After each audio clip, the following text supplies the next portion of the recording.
पहले राहुल गांधी जी सबसे बड़े कॉमेडियन के शो के रूप में जाने जाते थे, जिनके सामने कपिल शर्मा जैसे हास्यास्पद पात्र भी पानी भरते थे। अब बहुत बड़े जंतर मंतर के जादूगर भी हो गए हैं राहुल गांधी जी।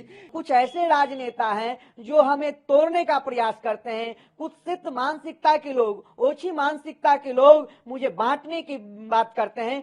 हिंदू बटेगा तो कटेगा, इसमें कोई संशय नहीं है। पहले राहुल गांधी जी सबसे बड़े कॉमेडियन के शो के रूप में जाने जाते थे, जिनके सामने कपिल शर्मा जैसे हास्यास्पद पात्र भी पानी भरते थे। लेकिन अब बहुत बड़े जंतर मंतर के जादूगर भी हो गए हैं राहुल गांधी जी, कि एक पेटी लेकर आते हैं और उस पेटी से 2-3 फोटो निकालते हैं और ये ऐतिहासिक काम है। जादूगर हैं वो, एक अच्छे जादूगर की तरह वो प्रस्तुत होते हैं, बावजूद इसके कि जो माननीय प्रधानमंत्री नरेंद्र मोदी जी ने कहा है, एक रहेंगे तो सेफ रहेंगे, और जब सेफ रहेंगे तभी हम अखंड भारत की कल्पना कर सकते हैं, हम जो है अक्षुण्ण भारत की कल्पना कर सकते हैं, एक राष्ट्र और एक कानून की कल्पना कर सकते हैं। हमारी एकता में ही हमारी अखंडता छुपी है। और रही बात राहुल गांधी जी की, तो राहुल गांधी जी को मात्र राजनीति के अलावा और कुछ भी दिखाई नहीं दे रहा है। कांग्रेस राजनीतिक महत्वाकांक्षा, राजनीतिक सत्ता पर किस प्रकार से आरूढ़ हो जाए, इसी के मुंगेरी लाल के हसीन सपनों में खोई हुई है। लेकिन अब हमारे देश को सुरक्षित रहना है, एक रहना है, संगठित रहना है, एकजुट रहना है। जो नारा माननीय प्रधानमंत्री नरेंद्र मोदी जी का है, जो विजन माननीय प्रधानमंत्री नरेंद्र मोदी जी का है, एक भारत, नेक भारत, सशक्त भारत, संकल्पित भारत, आत्मनिर्भर भारत और संपूर्ण रूप से मजबूत भारत, उस संकल्प के साथ संपूर्ण देशवासियों को जुड़ना है। और जो एक नारा माननीय मुख्यमंत्री आदित्यनाथ योगी जी महाराज जी ने दिया है कि यदि अब बटेंगे तो कटेंगे, और जब जब हिंदू बटा है तब तब यह देश गुलामी की तरफ गया है। इसको समझकर, विश्लेषण कर 125 करोड़ हिंदू एकजुटता का परिचय दे। संगठन में ही शक्ति है, संगठित होकर आगे बढ़े। जिस प्रकार से वो 3 बार लगातार प्रधानमंत्री नरेंद्र मोदी जी को प्रधानमंत्री बनाया है, इसी प्रकार से मजबूती के साथ निर्णय लेना शुरू करे और संगठित होना शुरू करे। बाकी रही बात राहुल गांधी जी की, तो ये पहले कॉमेडियन थे, अब जादूगर हो गए हैं। कुछ ऐसे राजनेता हैं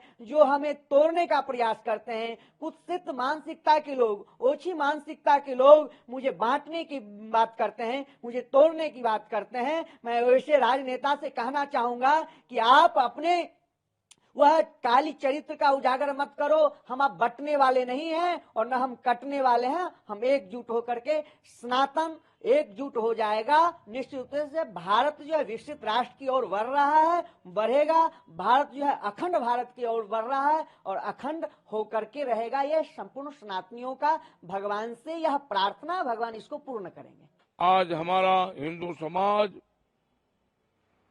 जातियों में बांट दिया गया। इस राजनीतिक लोगों ने जातियों में बांट दिया, क्षेत्र में बांट दिया, वर्ग में बांट दिया, सबको अलग अलग करके जातिवाद की राजनीति करके और देश को बांट करके देश को पुनः गुलामी के कगार पर ले जाकर के खड़ा कर दिए हैं। इसलिए योगी आदित्यनाथ ही नहीं, देश का प्रत्येक हिंदू अब ये कहेगा कि हम बटेंगे नहीं, हम डटेंगे, हम इस देश को पुनः गुलाम नहीं बनने देंगे। क्योंकि आज बटने का ही परिणाम ये है कि आज लोग कह रहे हैं कि 15 मिनट के लिए पुलिस हटा ली जाए तो हम बता देंगे। तो ये कहां से आई सोच? ये सोच वहीं से आई जहां से लोगों ने समझा कि हिंदू बटा हुआ है। और जब हम बटेंगे नहीं तो निश्चित बात है हम अपनी सनातन परंपरा को कायम रखेंगे। आज दुर्भाग्य है इस देश का कि इस देश में वक्फ बोर्ड बन सकता है, मुस्लिम बोर्ड बन सकता है, लेकिन हिंदू बोर्ड नहीं बन पाया आज तक। क्यों? क्योंकि कांग्रेस की राजनीति रही है कि बांटो और अपना शासन करो। इन्होंने लोगों को बांट करके, अलग अलग विभाजित करके और पूरे संपूर्ण हिंदुस्तान का सत्यानाश कर दिया। इसलिए योगी आदित्यनाथ जी ने जो कहा है वो बिल्कुल सही कहा है। हम बटेंगे तो कटेंगे, संगठित रहेंगे तो हमारा देश रहेगा, हमारी संस्कृति रहेगी, हमारा सनातन रहेगा, हमारा धर्म रहेगा। इसलिए अब हमें बटने की आवश्यकता नहीं है। एकजुट होकर के ऐसे अलगाववादी लोगों से मुकाबला करने की जरूरत है। अगर आप ये वीडियो YouTube पर देख रहे हैं तो हमारे चैनल को सब्सक्राइब करें और बेल आइकन को दबाना ना भूलें। अगर आप Facebook पर ये वीडियो देख रहे हैं तो हमारे पेज को लाइक करें।